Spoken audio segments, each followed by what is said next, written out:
And welcome to episode 62 of the Mutant Blitz Podcast. I'm your host, Josh Hennig. On this edition of the podcast, we're going to touch on the trailers and news that came out of DC FanDome. We're going to review the main four properties and the future of DC that came out of it, the information about the new Batman movie, Zack Snyder's version of Justice League that he will release in 2021, Wonder Woman 1984, which will come out later this year, as well as the Black Adam teaser starring Dwayne Johnson, The Rock. So let's open up a cold one and get started on episode 62 of the Mutant Blitz Podcast. So DC FanDome was a virtual comic convention online. It was DC's opportunity to control the message of what they're doing with the future of their cinematic universe, as well as some other properties, including video games and animation properties.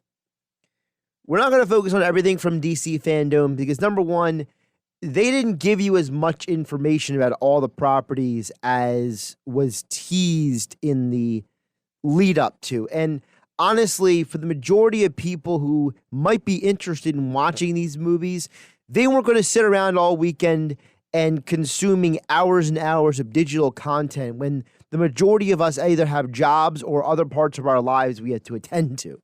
So I tried to spend some time gathering the most important and pertinent information that was revealed from the DC FanDome over the weekend. I'm going to start with the most exciting thing that came out of this DC FanDome, which was the Batman teaser trailer. Now, for those who don't know all the details, director Matt Reeves will be coming out with The Batman. The Batman is another telling of the Batman story, but with a serious difference. And that is, Matt Reeves is taking the best of all the previous versions of Batman that you have consumed. So that includes Michael Keaton's Batman, Christopher Nolan with Christian Bale, that Dark Knight series, as well as the Batman animated cartoons, and a better understanding of the comic books and trying to put that into a movie. The theory behind the Batman movie is that this is supposed to revisit the origins of what DC stands for, which is Detective Comics. Batman is supposed to be the greatest detective in the DC universe, so this gets back to the origins of Batman being the detective. It's also supposed to be a younger Batman that is supposedly set in the 1990s. The trailer starts out with the Riddler being what is implied as the central villain, which I'm not fully sure if he actually is central villain, with a murder leading to information all over the walls with cryptic messages, and it intends to imply that the media is being fed lies about certain people who are involved in Gotham's political power base. You are introduced to Batman and James Gordon for the first time, Batman being played by Robert Pattinson, along with James Gordon being played by a very underrated actor, Jeffrey Wright. I like the setup of the scene because it allows the reader to consume the visuals of what the Riddler did, what his method of getting in touch with Batman is, and sets the groundwork that this is not going to be anything like Zack Snyder's Batman, which is actually a good thing, because I know a lot of fans were not happy with that Batman, but it does imply that Matt Reeves wants to draw heavily on either the Michael Keaton Batman concepts along with Christopher Nolan, but also a throwback to the comic books as well. And we'll get to that in just a moment. The trailer also suggests that there is a multi-layered conspiracy going on that involves Oswald Cobblepot, also known as the Penguin, which will be played by Colin Farrell in the movie. It seems that the Riddler's character, also known as Edward Nashton in the movie, which is a different name than some of the previous Riddler iterations that have been in the comic books and in other media platforms such as the Gotham TV series, which was Edward Nygma, but in the movie, he's going to be Edward Nashton for whatever reason that changes. We'll find out eventually. But the prevailing theory put into the movie is, despite the fact that there are 3 traditional Batman villains, Catwoman, the Penguin, and the Riddler, it seems that Catwoman and the Riddler are smaller pawns in a greater conspiracy in the movie. We are introduced to Catwoman, played by Zoe Kravitz. Selena Kyle's character is Catwoman. At least this is a very early version of Catwoman. We are introduced to Batman fighting for the first time, and what we see is Batman fighting a set of street thugs, and these street thugs are either a version of the comic book precursor to the Joker gang or a version of Frank Miller's Dark Knight series, which had the Mutant Gang. I'm not fully sure exactly which version it is, but it's very obvious that Frank Miller's influence, as well as other writers, have influence on this movie. Also, the Batmobile is showcased in the movie, and it seems to be a more realistic, real-world version of what we saw from Michael Keaton's Batman. Again, this was supposed to be set in the 1990s, so the idea is that this is the Batman from not the modern era, and I find that concept very interesting because it allows an opportunity for a lot of creative interpretation, and I'm looking forward to that creative interpretation because it looks like that they are really breaking Batman down to a very raw starting point, a part of the Batman history that I think the movies have overlooked, which is the evolution of Batman, where I think Christopher Nolan, his telling of Batman was very, very specific and very directive in terms of intent when it came to storytelling. It appears that Matt Reeves' version of telling the origins of Batman is actually more focused on Batman's own evolution and his own rise from being Bruce Wayne to becoming the Batman, as again the name of the movie is. So I'm very fascinated by this. I'm going to assume right now that whenever this movie comes out, because I know because of the COVID-19 pandemic that a lot of movies have been shut down and restarted in production, I'm going to make the assumption right now that whatever the overall story of the Batman is, it probably has a lot to do with concepts that we actually haven't seen in the movies before, because this idea of Batman as a detective actually has not been touched on much at all in the movies. Christopher Nolan's Batman touched on it a little bit, but Batman functioned more as a vigilante in the Christopher Nolan Dark Knight movies than as a detective. And Michael Keaton's role in Batman movies 1 and 2 from the original late 80s, early 90s, that was more of a comic book character coming to life version of Batman and his universe. It appears to me that part of the purpose of Matt Reeves' movie is to try to tell a more true to the comic book's intent of Batman. And that does fascinate me.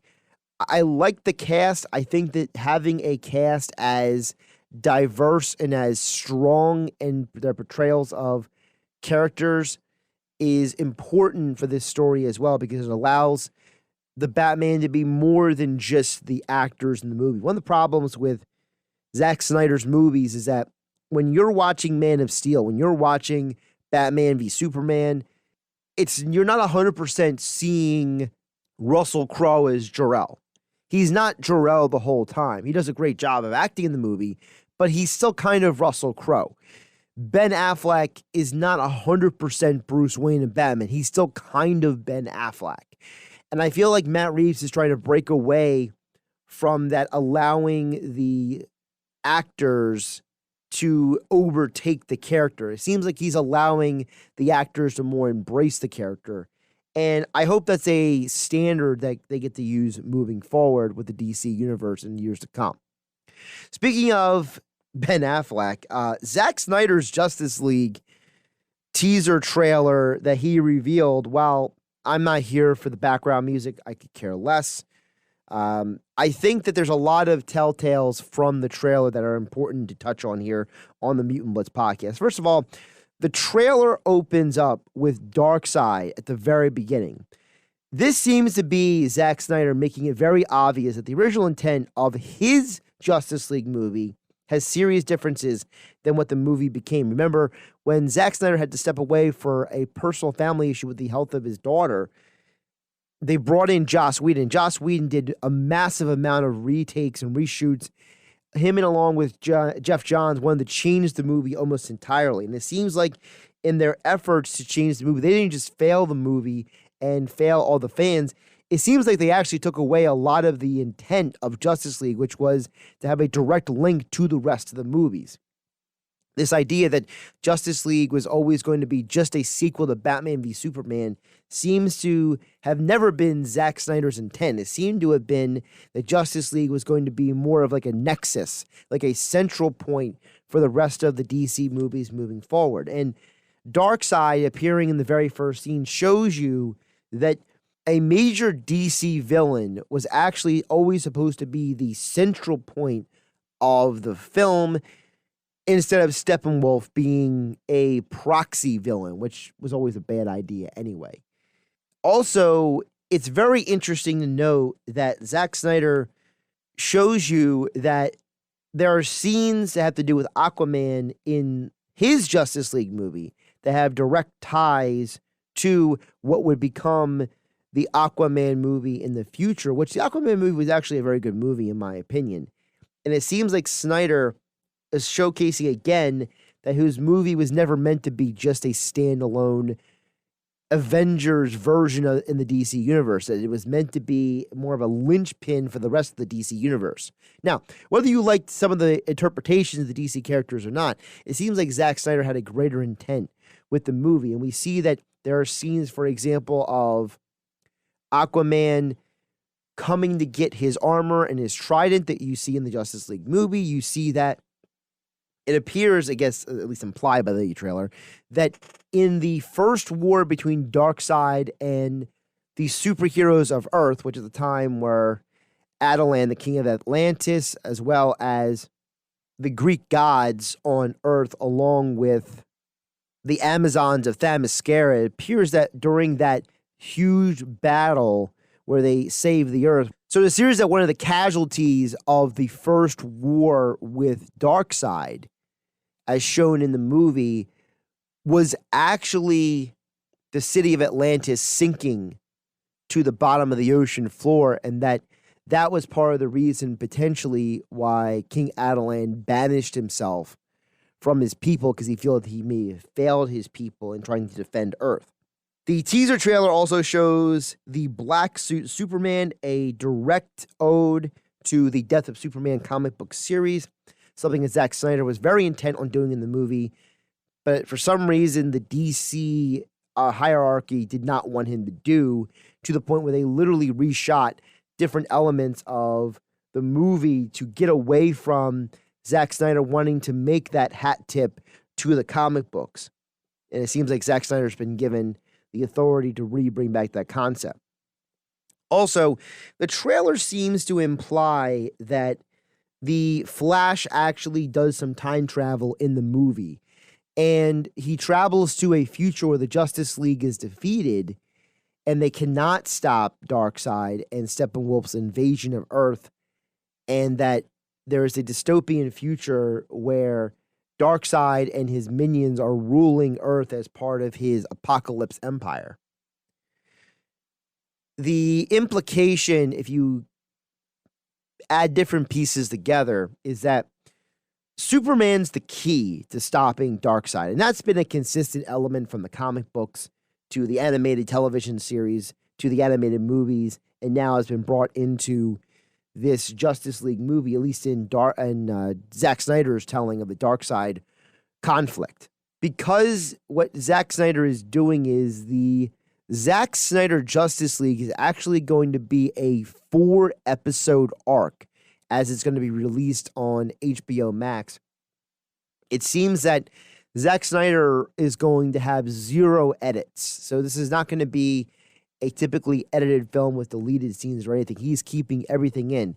And what I'm reading from the trailer that he released is that a lot of the stuff that was cut out and a lot of things that were reshot after he left the production of the movie actually were elements that were very important in the story of the movie. So a lot of the criticism that people like myself had about the released movie that was reshot and redone by Joss Whedon and Jeff Johns, a lot of the criticisms that we had actually might have not been criticisms if Zack Snyder would have had his way all along. Now, I'm not saying the movie is going to be a masterpiece now all of a sudden, but I think it's fair to say that we need to give Zack Snyder a chance to present his story, because I think that the story might be actually a lot more interesting and a lot more enjoyable for comic book fans than we previously thought. Again, the Zack Snyder Justice League will be released in 2021.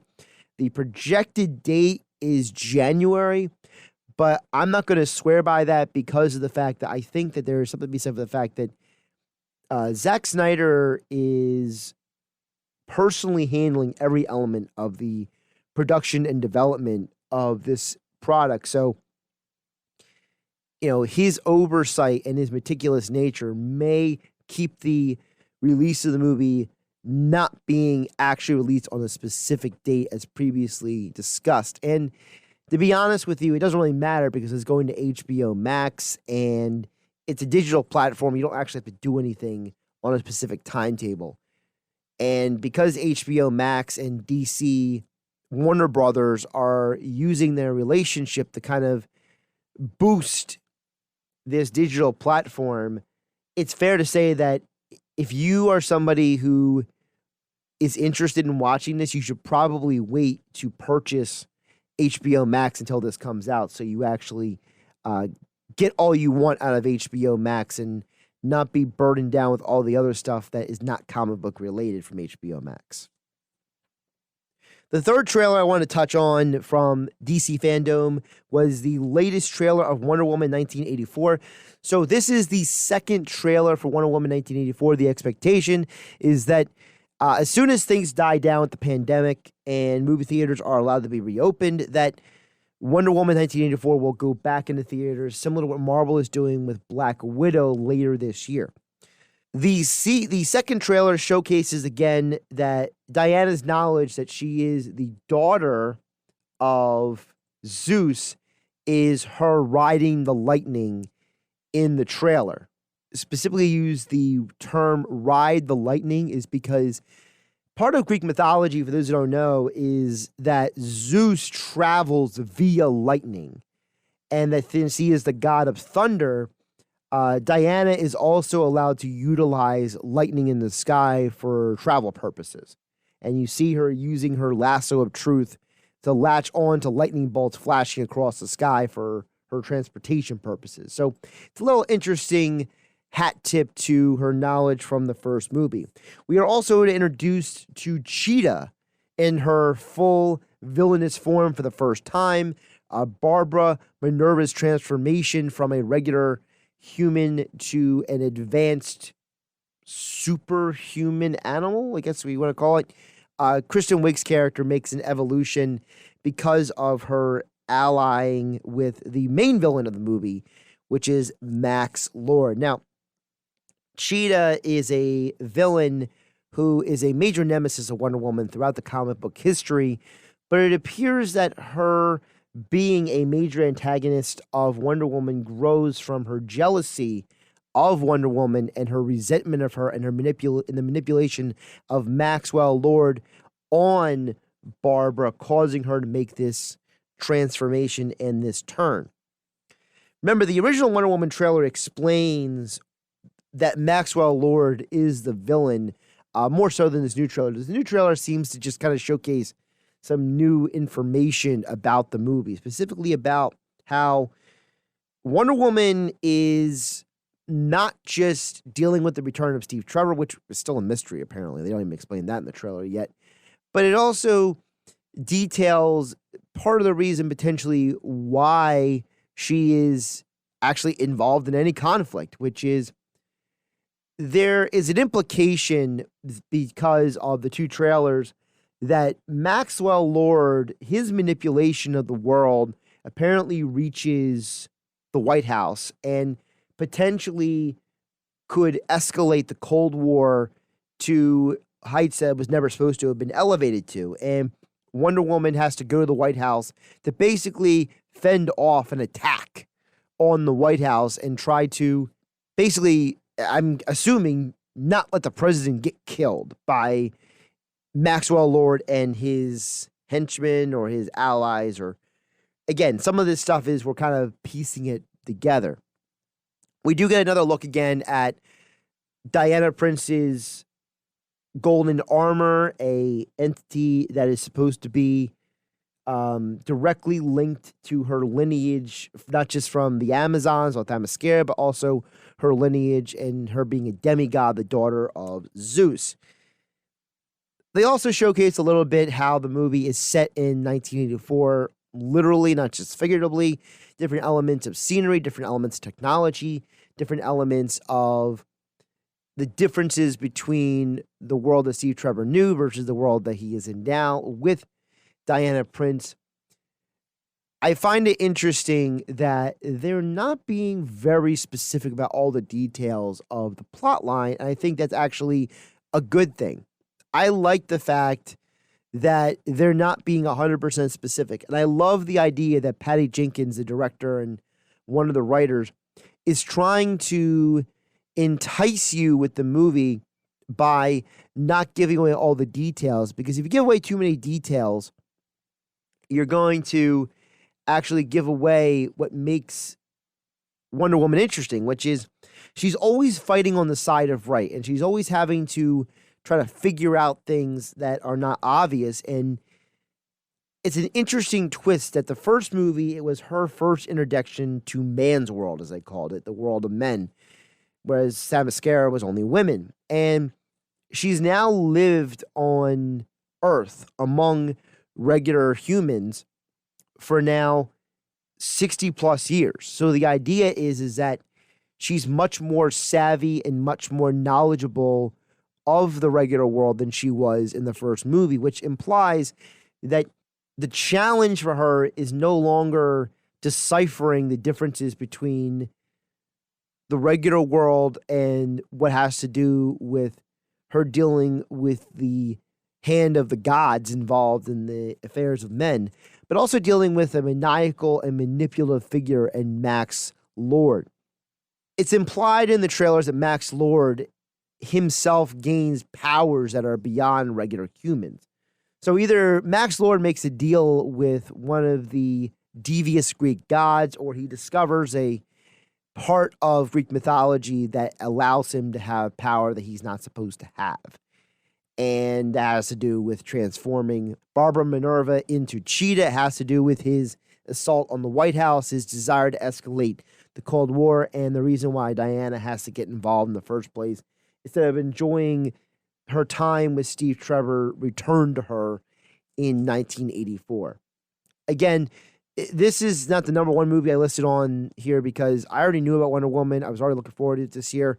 And realistically, if it wasn't for the COVID-19 pandemic, we already would have seen and reviewed Wonder Woman 1984 here on the Mutant Blitz Podcast. But things happen, and we adjust accordingly.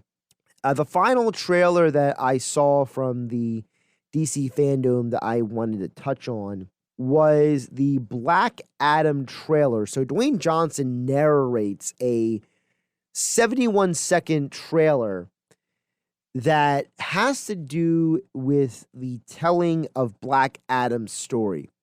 The movie is very, very specific in what they're telling you about the Black Adam movie, that it is an anti-hero movie, but it's also a movie that is not based as much on Earth as it is on Black Adam's home planet. Now, his home planet, Kahndaq, is a planet that, as implied by the trailer, is a multicultural planet, but is dominated by the elites, and the majority of the population is enslaved, and that Black Adam chooses to be bestowed the powers of Shazam, the wizard, to liberate his people. But because the rulers of Kahndaq are also people who have the abilities and the powers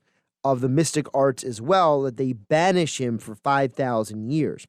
So apparently the movie is supposed to tell the struggle of Black Adam, his rise to power, and his conflicts with other powerful beings. It's obviously an anti-hero film because Dwayne Johnson would never sign on for a true villain film. So it seems that the villainous side of Black Adam is going to be played down a little bit, which I'm fine with. I'm not going to be really upset that the movie's not going to go hardcore to the comic book origins of Black Adam, because the problem with the origins of Black Adam, they're directly tied to the origins of Shazam, which are directly tied to technically a character known as Captain Marvel from the 1940s and 50s, a character that had to be recast and redefined after DC's long-standing lawsuit with Marvel Comics, and after the fact that DC went through a lot of re-explanations and retellings of a character that people who did not know the full history of comic books assumed that Shazam was just a wannabe Superman, when in fact he actually isn't. Shazam is actually a very unique character unto himself, because the magic and the mystique of the character actually lied in an understanding of the history of Greek mythology and some serious mythological fiction that has nothing to do with Superman. But some people just interpret it as, oh, it's just a version of Superman. And so that's completely unfair. So I'm completely fine with the redefining of Black Adam. It's also been suggested that some of the members of the Justice Society of America will appear in the Black Adam movie, including Hawkman, Dr. Fate, and the Atom Smasher. Now, the one name that stands out among people who could appear in the movie, Dr. Fate. Those who don't know, the reason why it's important that I bring up Dr. Fate is the Doctor Strange of the DC universe. In terms, he is the master wizard, the master of the mystic arts in the DC universe. But it actually is a little bit more involved than that. Dr. Fate is actually connected to the mythological figure of Naboo. And the reason why Dr. Fate's inclusion in a Black Adam movie is important to bring up is because if Shazam and Black Adam get their powers from magic and mythology, then Dr. Fate has to be involved, because then DC is going to open the door for explaining how Black Adam and Shazam are related, which leads to the other revelation from the DC FanDome that the name of the upcoming second Shazam movie is Fury of the Gods, which I think is a direct implication that whatever is going on in Shazam's world is going to have a ripple effect with Black Adam's movie, which means that you're setting up a third Shazam movie for a showdown between Black Adam and Shazam. And if Dr. Fate's involved, that means that we're going to have a lot more of an explanation of why the wizard Shazam is who he is, why he is even there, why he is protecting the world from the 7 deadly sin demons, and all that goes along with that. Really quick, the other thing I wanted to bring up about Black Adam was that let's remember that DC is trying to create a storyline that is interconnected. So if you have a Justice Society of America and you have time travel in the Justice League movie with Zack Snyder, then that means the Flash has access to the multiverse, which explains his appearance in the CW massive crossover event Crisis on Infinite Earths, which also explains why in the upcoming Flash movie there will be time travel and tapping into the multiverse, and why Michael Keaton will appear in the movie as an older Batman, which also explains why Dr. Fate is involved, because Dr. Fate technically can exist outside of time and reality. If I haven't lost you yet, hopefully you are following me. Basically, it seems that the Black Adam movie is going to be a larger linchpin in an explanation for how all these movies are interconnected and how these universes are all touching each other. So it seems that DC is kind of laying their cards out for what their long-term plans are for their storylines and for their movies. And you can officially label me intrigued. I am not going to say that I am 100% sold on all these properties, but I think that the Batman and Wonder Woman 1984 are definitely very high on my list of DC movies I think that have potential to be very good and very interesting. I need more information with the Black Adam movie. Again, if Dwayne Johnson's involved in it, it's probably going to be very, very heavy on the anti-hero element. And it's probably going to be very, very linked to the element also of magic. And if Shazam is going to be about the fury of the gods, then there's probably going to be some direct links between the Black Adam movie and the Shazam movie. I'm very interested in what DC is trying to do. I appreciate the fact that they are trying to control the message of their products and their properties. I'm not a huge fan of the idea that they're going to dig deeper and deeper into magic and mythology. I think that kind of detracts away from the original intent of comic books.